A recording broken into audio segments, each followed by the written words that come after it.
Welcome back, Mama Gang.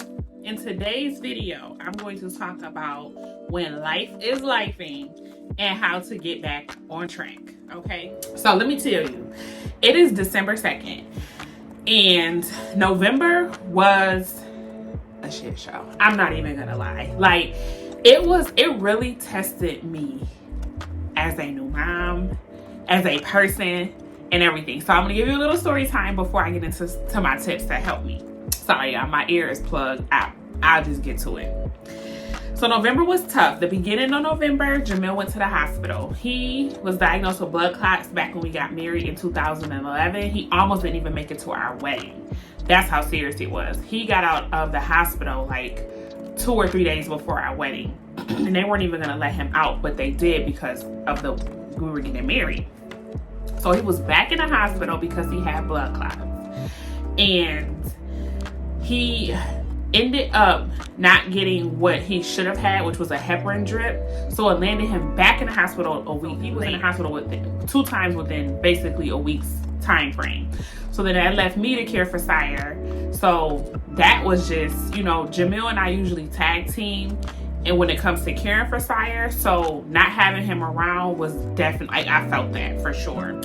And then on top of that, I ended up going into the hospital because I have idiopathic angioedema, basically a fancy word for saying my face swells up, my tongue, my throat, my uvula, my cheeks, my eye randomly swells. This was a result of being pregnant, and it still happens. So I randomly swell up from time to time, and I have to go to the hospital and get all these different medications to help in an IV to help the swelling go down. Now, my allergist did give me an EpiPen to use in the event that it happened, but I didn't know that was the time I was supposed to use the EpiPen. I ain't gonna lie, let me tell you, I was nervous. Like, is this the time to use the EpiPen? I never practiced using it. Like, I tried practicing, they showed me, but I was nervous. Like, is this the time? Like, this the emergency? Like, you know, my throat was closing, and I'm like,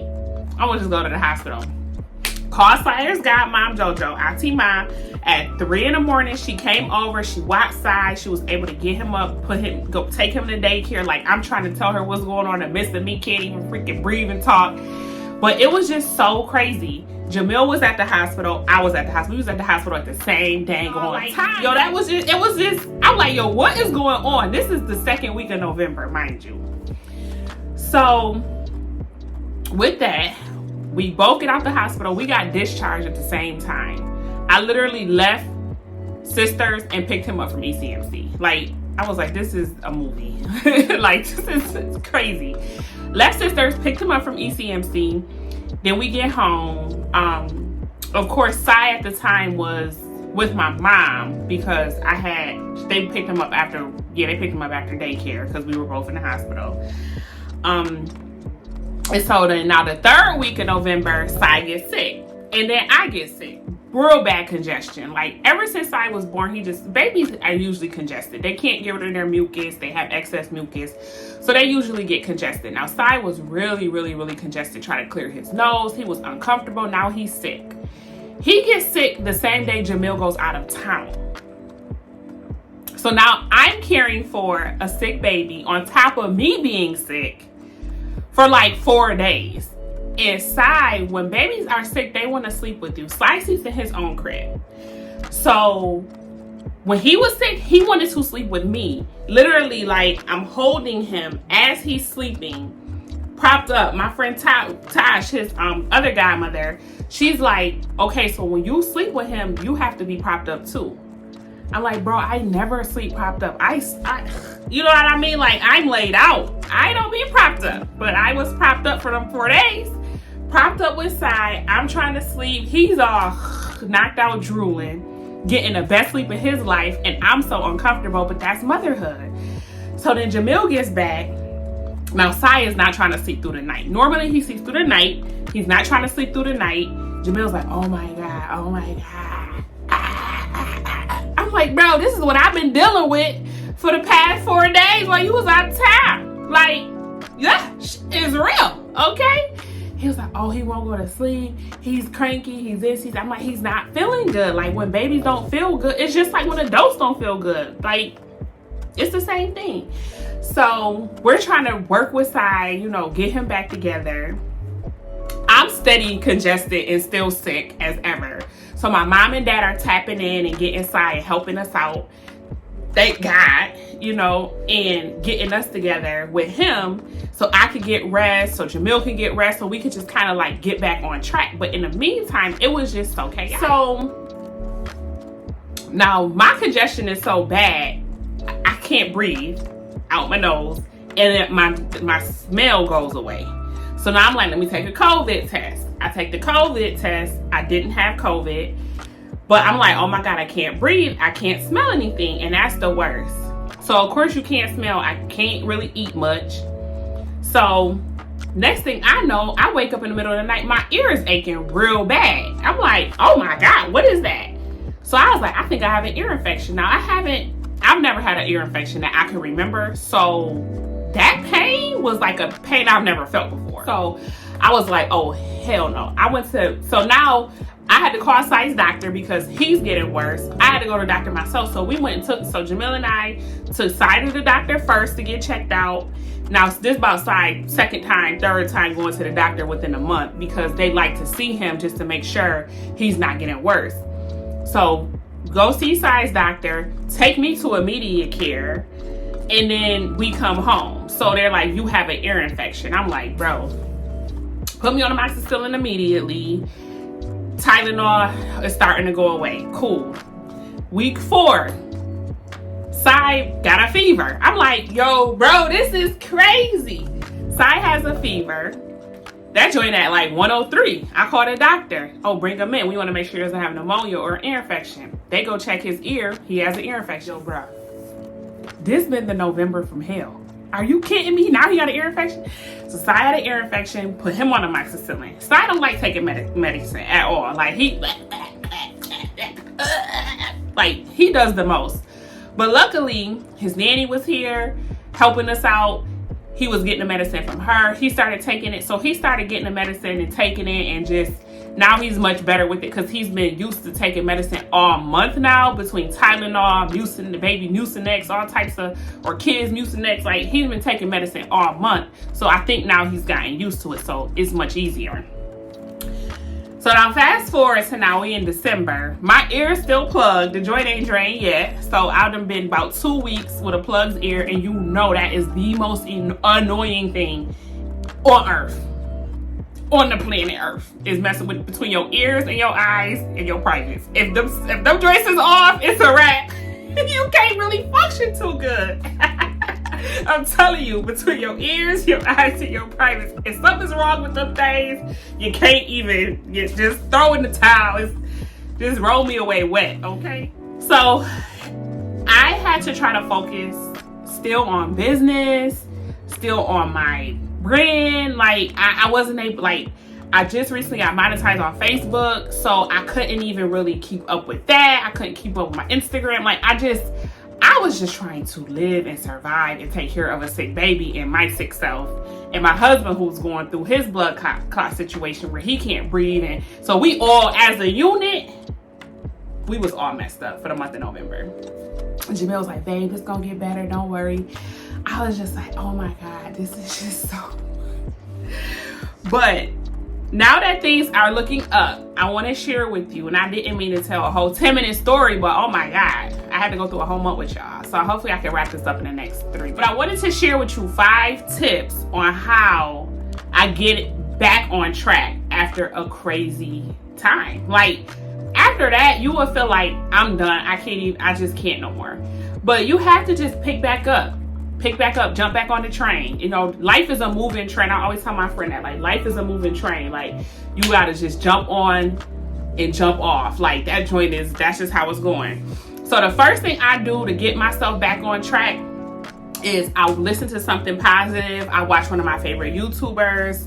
I listen to an audio book, watch a training, anything that's just gonna kind kind of redirect my mind from so much of the struggle and more so of, all right, what can we accomplish? What are some of the goals I have? What are some things that I want to do? How can I get this back on track? I review my goals in my why statement. That's the second thing. Review my goals in my why statement. Just to get back on and see, what are my goals? Where am I trying to be? What's my focus right now? Where should I be focusing? I look at that as well. The third thing I do, which is probably the first thing I do, but it's just third on my list, is I acknowledge that things really, really suck right now, but it won't last like that forever. It's an ebb and flow. Like, the one thing I realized, especially being a mom, is that things are gonna just ebb and flow. Like, you're gonna have a crazy day or a crazy week or a crazy month, and then you'll have a smooth month or smooth day or smooth week. So you have to just kind of take the good with the bad, or take the struggle with the non-struggle. Like, you just have to keep it moving for the most part. And then when things get back on track, number 4, when things get back on track, really work to make the best decisions you can to keep things on track. So now things are back on track. So I have to really double time on my social media. I really have to get my business plans together. So while I'm feeling well, Cyrus feeling back well, he's back at daycare, things are back on track, I get my home back reorganized, I get my life back on track. Like, I just go ahead and focus on all the things I can focus on while things are going good. So in the event that something takes a turn for the worse, at least I'm still ahead of the game, and I'm not trying to don't spend the time where things are going well not doing anything.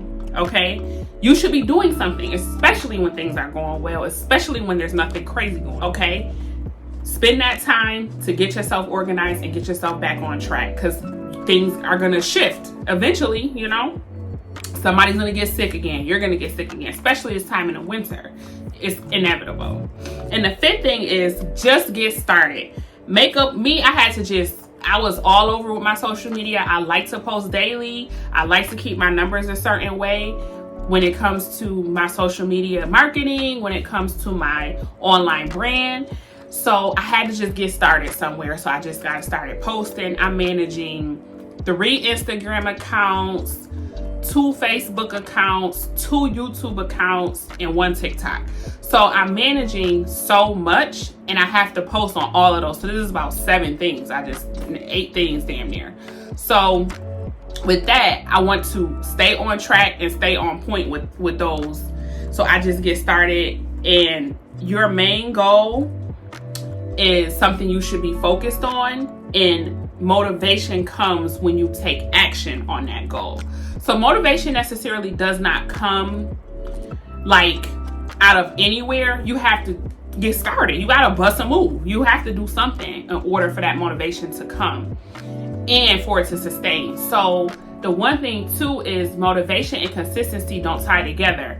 That's one thing I was learning as well. Like, I was not motivated over the month of November to do anything but just make it through November. But that's where my consistency needed to kick in, and I still could have been trying to do something. Now, I was like, okay, posting here and there, thinking of some ideas for my YouTube channel. So I was doing a lot of back end work, but nothing that was actually moving my business more forward like I wanted to. Because I just was sick and not feeling good. And that's okay. Like, I don't feel bad about it. I don't feel bad about any of it because I was not feeling well. And if I'm not feeling well, I'm just not feeling well. If my baby's not feeling well, then it throws me off. So I have to wait until I'm back on track. And that's just pretty much what I did. So I just wanted to come and share that with you today. I hope you found these tips pretty helpful. When life is lifing, you just have to try to pick up when life stops lifing real quick in that little interim and just get yourself back on track for when life starts life. Or if you feel like me and life just be lifing all the time, you just got to keep rolling with it and just do the best you can with what you got when you can. Okay, that's what I'm trying to do. Trying to stay positive, trying to stay focused on the things that I have coming up and excited about it too. You know, like I'm excited about the new year. I'm excited about Christmas. I'm excited for Sai's very first. That's going to be coming up, his first Christmas, his first New Year. He just had his first Thanksgiving. So I'm excited about those things. But I just wanted to come in and say that today. So I hope you enjoyed today's video. Put your hand over your heart. This is how we close out. Oh, I need some lotion. Don't look right here. I'm ashy. Don't. May you be happy. May you be safe. May you be at peace. Namaste.